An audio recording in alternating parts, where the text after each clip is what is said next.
Grandpa, I have noticed that Israel and Palestine are mentioned in almost every Middle East conflict. Why is there so much fighting between them? That's a very observant question, Mia.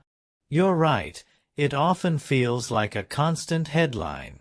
But the reason it feels that way isn't because everything in the Middle East is caused by this one conflict. It's because this specific conflict sits at the crossroads of history, religion, and global politics. It involves sacred sites that are important to billions of people, and it has become a test for how the rest of the world sees international law and human rights. So, it's not just about the land itself. Well, at its heart, it is about the land. Two groups of people who both call it home. But because the world is so invested in it, every spark here feels like a brush fire that can be seen from everywhere else. It's a conflict that is both very local and, at the same time, central to the stability of the entire region. To understand why it keeps making headlines, we have to look at why these two groups have been unable to share that space. It started about 100 years ago. It didn't start thousands of years ago. No. It really began after World War I, when the British took control of the area from the Ottoman Empire in 1918, a territory then known as Mandate Palestine. In fact, even before that, the British Foreign Office had been encouraging Jewish emigration. Once the British declared war on the Ottoman Empire in 1914, they began planning Palestine as a destination for the Jews who had been fleeing the Russian Empire in waves. This process eventually led to the 1917 Balfour Declaration, which officially supported the idea of a Jewish national home in Palestine. But why did Jewish people agree to migrate to Palestine in the first place? Was it just because they wanted a new country? It was much more desperate than just wanting a new country, Mia. For centuries, Jewish communities in Europe faced terrible persecution, including violent riots called pogroms and systemic discrimination. Many felt they would never be truly safe or accepted in Europe, no matter how hard they tried to fit in. This gave rise to a movement called Zionism. The Zionists argued that for Jews to be truly safe, they needed their own country. And they didn't just pick anywhere on a map. They turned down the British initial proposal to provide a portion of British East Africa or Kenya in present day to the Jewish people as a homeland. Instead, they looked to their ancient roots in Palestine, which they referred to as the Land of Israel or Zion, as it was the birthplace of their ancestors and central to their faith. So for them, it was like a return to a home they had been forced out of thousands of years ago. Precisely. By the early 1900s, especially as anti-Jewish violence in Europe grew, more and more Jews saw moving to Palestine not just as an option, but as a survival necessity. However, when they arrived, they were moving into a place where a vibrant Arab population, the Palestinians, had already been living for centuries. The Palestinians naturally felt that their own home was being taken over. To complicate things, the British had also promised independence to Arab leaders in exchange for their help fighting the Ottomans, a struggle known as the Arab Revolt, which began in 1916. The British promised the same land to two different people. Yes. That contradiction, what some historians call a double promise, is at the root of growing distrust. In response to the Zionism movement in Palestine, the Palestinians had tied themselves to the Pan-Arabism movement that called for the unity of Arabic-speaking populations across the Middle East and North Africa to fight for their own independence and form a single nation. By 1947, the United Nations tried to fix it by proposing to divide the land into two separate states, one for Jews and one for Arabs, with Jerusalem as an international city. The Jewish leadership accepted it, but the Arab leadership rejected it, feeling it was unfair to the people who had lived there for generations. How was it unfair? The proposed Jewish state was given 55% of the land, though Jews were only about a third of the population. Arabs felt they were being forced to give up their land to solve a European problem. What happened next? It descended into a bitter civil war between the Jewish and Arab communities living there. Zionist paramilitary groups launched offensives to secure the areas allocated to the future Jewish state based on the 1947 UN partition plan. What happened to the Palestinians during that time? It was a period of great fear and displacement. In those months before May 1948, many Palestinian neighborhoods and villages were depopulated. Hundreds of thousands of Palestinians fled or were expelled from their homes due to the fighting and the systematic clearing of villages, a process that eventually became the start of what Palestinians call the Nakba, or the catastrophe in Arabic. When the British finally withdrew from Palestine in May 14, 1948, Israel officially declared its independence, and the conflict transformed into a full-scale regional war, which is known as the First Arab-Israeli War. That's when the armies of neighboring Arab states like Egypt, Jordan, Syria, and others intervened, largely in response to the chaos and the collapse of Palestinian society that was already underway. I guess the situation was completely changed after the war ended. Completely. By the time a ceasefire agreement was signed with the neighboring Arab states respectively in 1949, Israel controlled significantly more territory than the UN had originally proposed. For Israeli, it was the birth of their state. For the Palestinians, it was the beginning of a long, painful struggle as a stateless people. The Palestinians who fled, where did they go?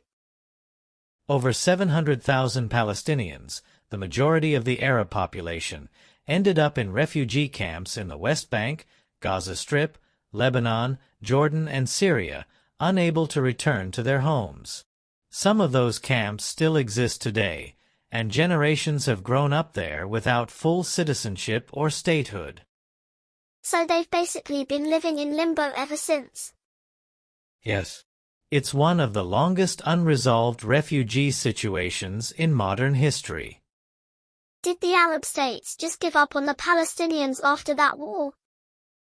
They didn't exactly give up, but their approach changed drastically. For the next 2 decades, the Palestinian cause became the rallying cry for Pan-Arabism movement. They saw the liberation of Palestine as the ultimate test of their strength against the West and Israel. Many Arab leaders promised to liberate Palestine to prove they were the true leaders of the Arab world. The Palestinians didn't have full control over their own struggle. Exactly. It wasn't until after the 1967 Six-Day War, also known as the Second Arab-Israeli War, when those big Arab armies were decisively defeated by Israel, that the Pan-Arab dream began to crumble. Israel captured the West Bank, the Gaza Strip, East Jerusalem, and went beyond into the Sinai Peninsula and Golan Heights. They've returned the Sinai Peninsula to Egypt after signing a peace treaty in 1979, but they continue to occupy the other territories ever since. From that moment onwards, Palestinians realized that the other Arab states couldn't or wouldn't win the land back for them. So the dream of the United Arab Force was over? Effectively, yes. That defeat forced a shift.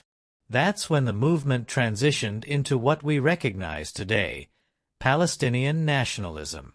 They stopped waiting for neighboring countries to fight their battles and started building their own organizations, like Palestine Liberation Organization, or PLO, to fight for their own distinct national identity, leading to a long history of military rule, the building of Israeli settlements, and ongoing resistance from Palestinians. I hear a lot about Hamas in the news now. Are they the same as the people who were trying to make peace? No, they are quite different. Hamas emerged during that time of deep frustration. While the PLO chose to pursue diplomacy, Hamas took a completely different path. They describe themselves as a movement of Islamic resistance. They see their struggle as a fight for national liberation against what they view as a foreign occupation of their land. So they see themselves as freedom fighters. That is how their supporters and many Palestinians in Gaza see them, especially after decades of feeling ignored and trapped by the blockade. They view their actions as the only way to force the world to pay attention. But the perspective from the other side is entirely different. How does Israel see them? Israel, along with many Western countries, labels Hamas a terrorist organization. They point to Hamas's history of targeting civilians, their rejection of Israel's right to exist, and their explicit goal of destroying the State of Israel. For most Israelis, Hamas isn't a liberation movement. They are an existential threat that must be stopped to ensure the survival of their country and the safety of their families. So both sides see the other as an enemy that wants to destroy them. Yes. And that's the tragedy, Mia. Hamas and Israel are locked in a cycle where each side's security or liberation depends on the other's total defeat. It makes compromise feel impossible, because both sides feel that if they stop fighting, they will lose everything. Was there ever a time when peace seemed possible? There was. In the 1990s, the Oslo Accords felt like a breakthrough after a prolonged, massive, mostly grassroots Palestinian uprising called the First Intifada. The Israeli government and the PLO finally recognized each other, and they created the Palestinian Authority to give Palestinians a path towards self-rule and explicitly aimed at a two-state solution. What is two-state solution? The two-state solution is essentially the same United Nations proposal to divide the Palestine into two separate states but based on the demarcation lines established before the Six-Day War in 1967. It was a moment of real hope, but it eventually fell apart. Why? It was a peace process that never reached a peace agreement. It didn't address the really hard problems, like the expansion of Israeli settlements in the West Bank, the status of Jerusalem, and the right of return for refugees. As the process dragged on for years without clear results, many Palestinians felt betrayed, and many Israelis became fearful of ongoing violence. Extremists on both sides actively worked to sabotage it, and eventually, the trust completely vanished during the violence of the Second Intifada that broke out in 2000. It's exactly during this time of chaos that groups like Hamas gained more support, as many Palestinians lost faith that diplomacy with Israel would ever lead to a state of their own. Then in 2005, Israel decided to withdraw all its troops from the Gaza Strip on the basis of improving national security, reducing the heavy military and economic costs of protecting thousands of Israeli settlers, and easing demographic concerns while maintaining the restrictions on movement and goods in the Gaza Strip that was put in place since the early 1990s. Exit and entry into Gaza by sea or air has long been prohibited since 1995. Some international politicians had warned of Gaza being turned into an open-air prison, while the United Nations, international human rights organizations, and many legal scholars regard the Gaza Strip to still be under military occupation by Israel. The withdrawal itself led to a military confrontation between all the militant groups in Gaza before Hamas took control in 2007, which in turn saw a tightening of blockade by Israel and Egypt to exert economic pressure on Hamas and to protect themselves. Since then, news about rockets fired from Gaza followed by military strikes from Israel became a regular event. What about the fighting in the last few years? It seems so much worse, especially what happened from October 7, 2023 onwards. You're right. Over the years, extremist groups gained power on both sides. In Israel, the government's stance on the two-state solution has fluctuated between outright rejection to acceptance in principle with every change of government. For current administrations, they had shifted to heavily oppose Palestinian statehood, demanding ironclad security conditions and preconditions that effectively precluded a sovereign Palestine, citing overriding national security concerns. In Gaza, Hamas viewed the armed attacks, such as insurgency, suicide bombing, and rocket attacks, against Israelis inside Israel as an effective measure to end the occupation. On October 7, 2023, Hamas led a massive, coordinated surprise attack from Gaza into southern Israel. They fired thousands of rockets and breached the border, attacking military bases and civilian communities. Over 1,100 people were killed, and more than 200 were taken hostage back into Gaza. It was the single deadliest day for Israel in its history and shattered the feeling of security for millions of people. And how did Israel respond? Israel launched a large-scale military campaign in Gaza with the stated goal of destroying Hamas and securing the release of the hostages. This led to a prolonged and devastating war that has resulted in massive destruction across the Gaza Strip and a very high loss of life among Palestinians. Most of the population has been displaced, and the humanitarian situation there has become dire due to the ongoing, near-total blockade by Israel. That sounds like a really difficult situation. But if everyone knows about it, why can't the United Nations just step in and fix it? Isn't it their job to stop these conflicts? Well, the United Nations is a bit like a big discussion table where countries meet to talk, but it doesn't have its own army or the power to simply force a solution on anyone. While the UN has passed many resolutions, which are like official suggestions or rules for peace, it relies on the member countries, especially the most powerful ones, to agree on how to enforce them. Because different countries have different interests and often support different sides, they rarely agree on how to fix this specific conflict. So, the UN often finds itself stuck in the middle, trying to provide humanitarian aid and keep the peace, but struggling to find a final solution that everyone accepts. Does it feel like we are back to square one? In many ways, it feels even more difficult than before. This conflict has spilled over, affecting the entire region. The scale of the violence, the humanitarian toll, and the deep trauma on both sides have created a wall of bitterness. Many people on both sides are now more skeptical than ever that they can ever live together, which makes the path to a peaceful solution, like the two-state dream, look further away than it has in decades.